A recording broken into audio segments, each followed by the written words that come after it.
snowfall has become very intense in the Arabian Peninsula. Many part of desert has turned into green land.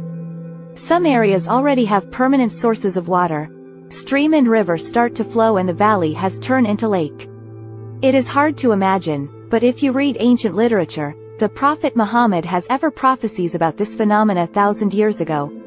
The Prophet stated that the final hour would not come until the land of Arabia reverts to meadows and rivers. This is quite an interesting prophecy. Pay attention to the fact that the word revert is used here. That means that Arabia once used to be green and full of meadows and rivers. Then, it tells us that it will somehow go from being a dry desert to a wet land once again. Recent study confirmed that Arabia used to be a forest lush with greenery and rain. In fact, it was so wet and full of life that even hippos used to live there.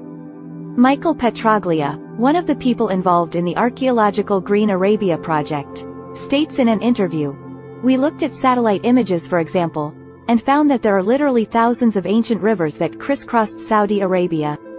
We also now count 10,000 ancient lakes. We have fossils of elephants. These were gigantic creatures, much larger than the African elephant." Now what has prophesied 1,000 years ago has come true. Climate change and human intervention have turned Saudi